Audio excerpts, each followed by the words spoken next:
और एक बात याद रखिए, एक जैसा जीवन कभी नहीं रहता। अगर बहुत अच्छा है, मीठा ही मीठा बहुत ज्यादा खा लिया है, तो जीव को फिर पापड़ की इच्छा होगी। बहुत बढ़िया बढ़िया बढ़िया बढ़िया ही चल रहा है, तो कुछ ना कुछ तो डमरू होएगा। और कहीं बहुत ज्यादा ही खट्टा खट्टा खा लिया है, कुछ ज्यादा ही नमक मिर्च ज्यादा ही पाली है, तो फिर मिष्ठान की इच्छा अपने आप ही प्रकट होगी और गुलाब जामुन आएगा सामने। तो एक खटास क्या है, जीवन में आने वाले जो निचली स्थितियां हैं सब खटास है। बहुत दिन तक नहीं रहेंगी, एक दिन मिठास आएगी, और बहुत दिन तक मिठास भी नहीं रहेगी। एक दिन खटास रूपी गिरावट में जाना तो पड़ेगा। इसलिए स्थितियां सारी आएंगी जीवन में, उन स्थितियों में गुरु के प्रति जो निष्ठा है वो कभी बिगड़े ना, वो ठाकुर जी देखते हैं।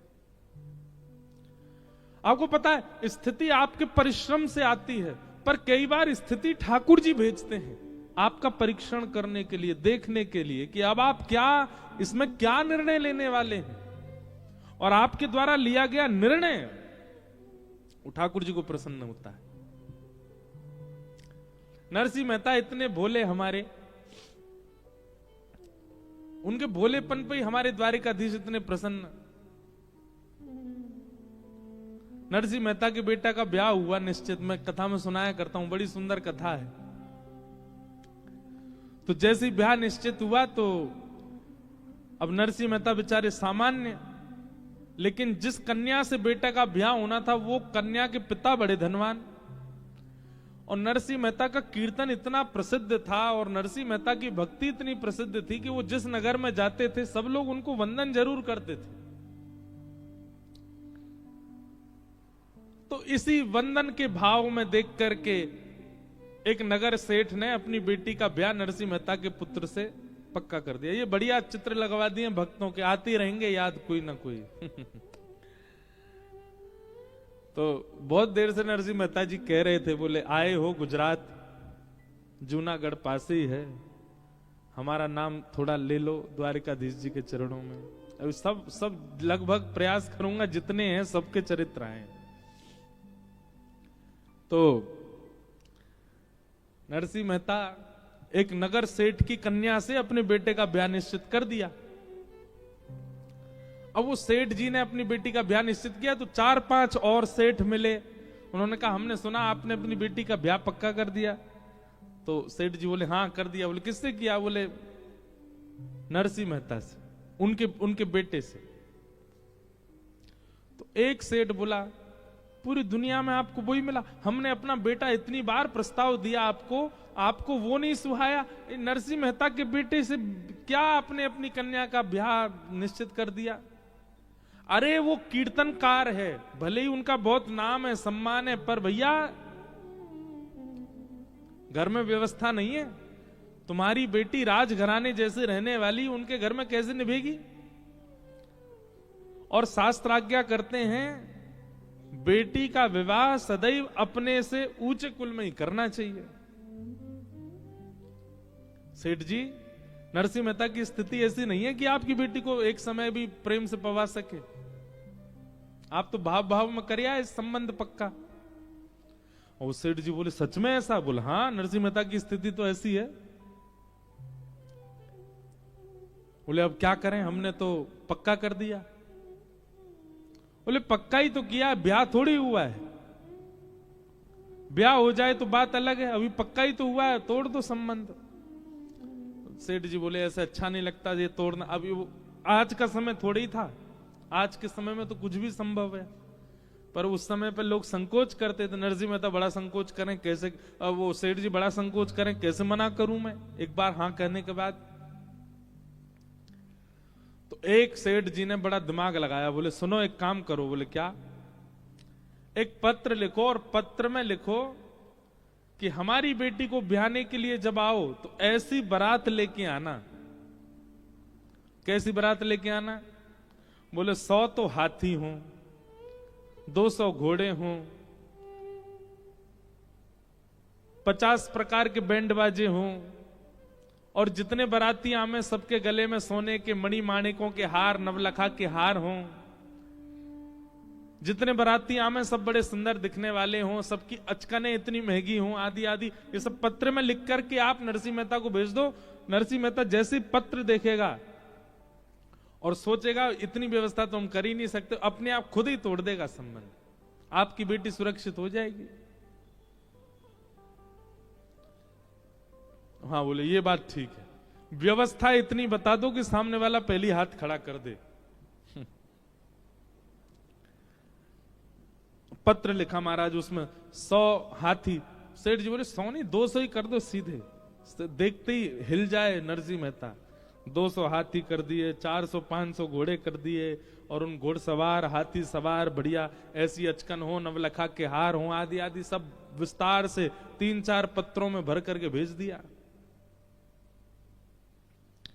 पत्र लिख करके, पत्र को बढ़िया बंद करके और ऊपर लिख दिया जय श्री कृष्ण, भेज दिया। नरसिंह मेहता बैठे अपना कीर्तन कर रहे थे, तभी पत्रकार लेकर के आया पत्र, और आकर के बोला महाराज आपके लिए पत्र आया। नरसिंह मेहता बोले दिखाओ। पत्र देखा, पत्र के ऊपर लिखा था जय श्री कृष्ण। बोले ए सुनो इधर आओ, इस पे क्या लिखा है? बोले जय श्री कृष्ण। बोले जय श्री कृष्ण लिखा है, कहीं पर भी जय श्री नरसिंह लिखा है? नरसिंह मेहता लिखा है? कहीं नहीं लिखा। तो मेरा पत्र क्यों हुआ? जय श्री कृष्ण लिखा है, इसका मतलब ठाकुर जी का पत्र है, मेरा पत्र नहीं है ये। और भैया किसी और का पत्र तो खोलना भी नहीं चाहिए, जिसका पत्र है वही देखेगा। नरसिंह मेहता ने खोला ही नहीं, दर दिया ठाकुर जी के। ठाकुर जी आपके किसी प्रेमी ने आपके लिए पत्र भेजा, बड़ा भारी पत्र है, अब मैं तो इसको खोलूंगा नहीं नाथ। और आप तो बड़े लीलाधारी हो, क्या पता रुक्मणी जी के मन में कोई भाव आ गया हो, है उन्होंने कोई पत्र भेज दिया हो, क्या पता जामवती सत्यभामा सब द्वारिका में है, आपसे कोई लीला कर रही हो, इसलिए पत्र भेजा। मैं तो नहीं पढ़ूंगा ठाकुर जी, आपका निज पत्र है, देख लीजिएगा इसमें क्या लिखा है। और पत्र धर दिया, खोला ही नहीं। ठाकुर जी मन ही मन सोच रहे नरसिंह 200 हाथी लिखे इसमें, खुल तो ले एक बार। पर नरसिंह मेहता तो ठाकुर जी को छोड़ दिया। अब यहां सेठ जी ने कुछ दिन प्रतीक्षा करी कि नरसिंह मेहता संबंध तोड़ने का कुछ भाव और करेंगे, पर नरसिंह मेहता की तरफ से तो कोई प्रस्ताव ऐसा आया नहीं। सेठ जी ने बीच में एक बार किसी को भेजा, बोले जाके देख पूछ के आओ नरसिंह मेहता तैयारी कर रहा है क्या। तो कोई गया, जाकर बोला, बोले हम तुम्हारे बेटे का जहां संबंध हुआ वहीं से आए हैं, वो लोग पूछ रहे हैं सब तैयारी। हाँ सब तैयारी चल रही है महाराज, हम बारात लेके आएंगे, उनसे कह दीजिएगा, कोई चिंता की बात नहीं। उस व्यक्ति ने जाके कहा तो उनको, सेठ जी को विश्वास हो गया, जो जो हमने लिखा वैसी ही बारात आएगी।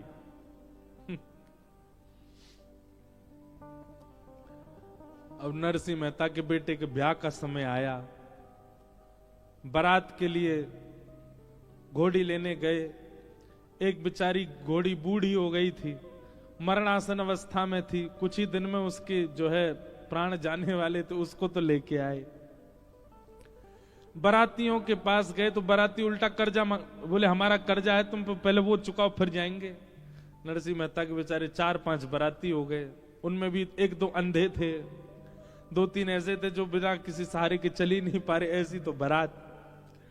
नरसिंह मेहता लेकर निकले अपने पुत्र की बारात।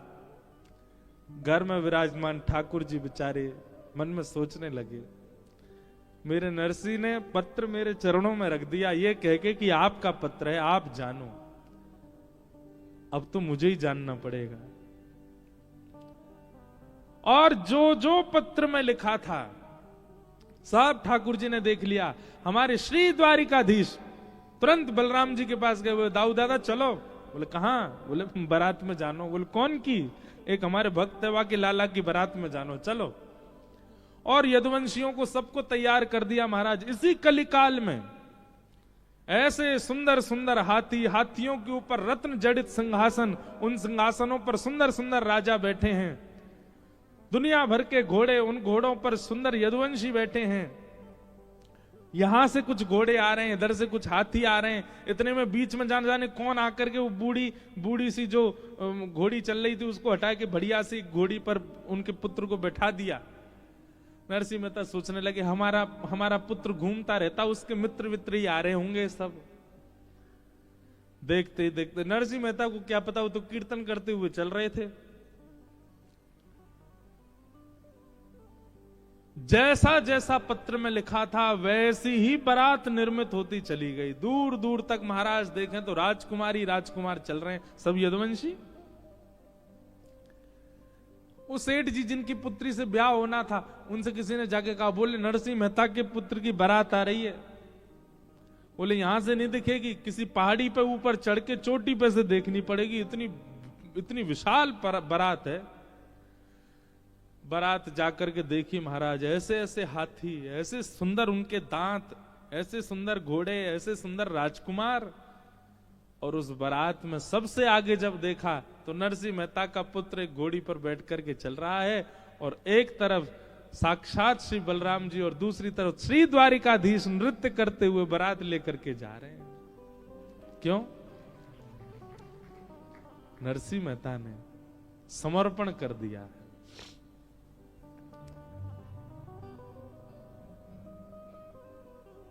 ठाकुर जी के मन को समझो, ये कथाओं के द्वारा क्या करना है, ठाकुर जी के व्यवहार को, ठाकुर जी के मन को, ठाकुर जी की स्थिति को समझ लो और वैसे बन जाओ।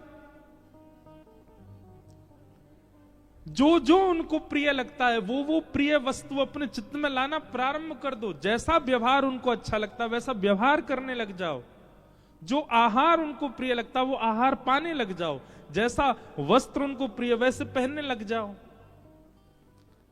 ये कथाएं किस लिए होती हैं? ये पितृ मुक्ति के लिए, ग्रह शांति के लिए, व्यापार वर्धन के लिए। ये सब नहीं है, ये सब आप अपने कर्मों से कर सकते हैं। ये तो केवल भगवत प्राप्ति के लिए कथा है। और भगवत प्राप्ति कब होगी? जब जिससे संबंध बनाना, पहले उसको जान तो लो वो है कैसे।